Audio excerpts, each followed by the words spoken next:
I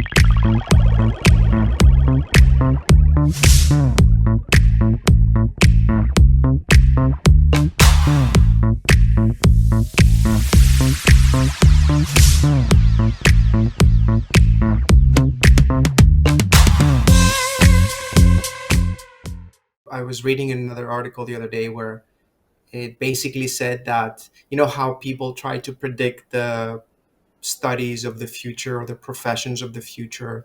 And the past, I would say, decade or so, most of those studies and jobs were dominated by engineering, product related work that has to do with coding, um, software engineer, backend, whatever. Um, and this article was basically saying that English majors and people who know how to use and edit the human language would have an advantage in the future. And it's interesting to see how this will touch multiple different facets of society, not just how tech companies operate, but also like what kind of universities would future students want to attend based on the job prospects. Yeah. No, that I couldn't agree more, Lucas. And something you mentioned triggered something else in me. One other school of study which is going to gain prominence is philosophy and ethics, right?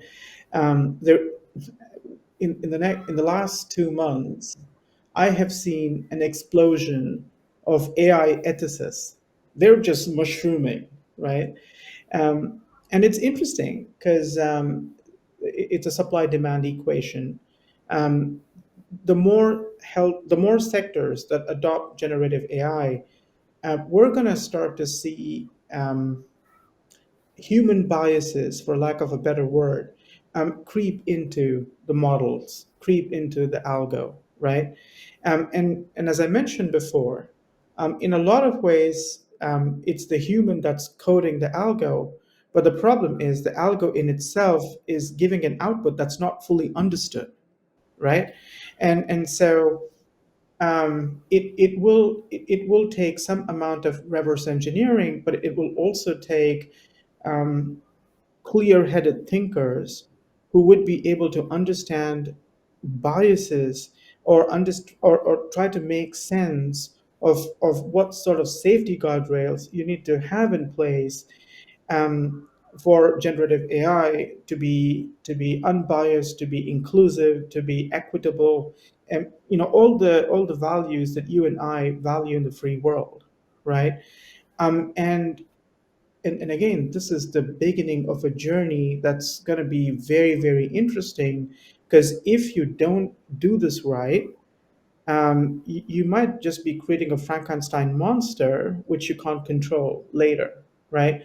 So and so that's where if you're a philosophy major, if you're studying ethics, um, you're all of a sudden hot property because you'll be in huge demand.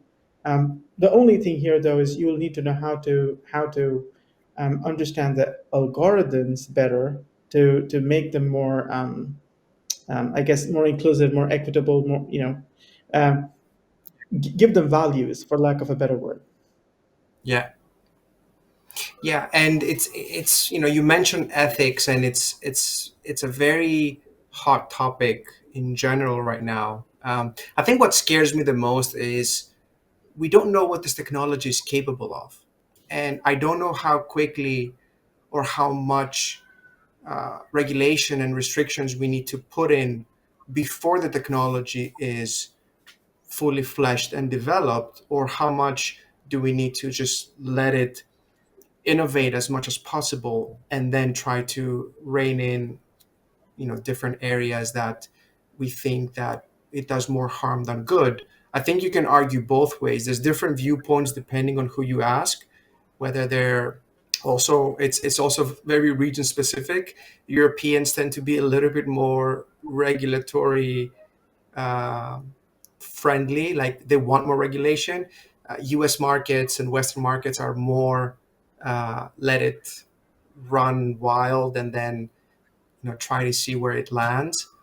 I'm kind of torn, to be honest. And one of the things that like I mentioned before, it's the unpredictability of the model, because there's so much potential, and I don't think we fully understand it, and that's what makes it a bit scary.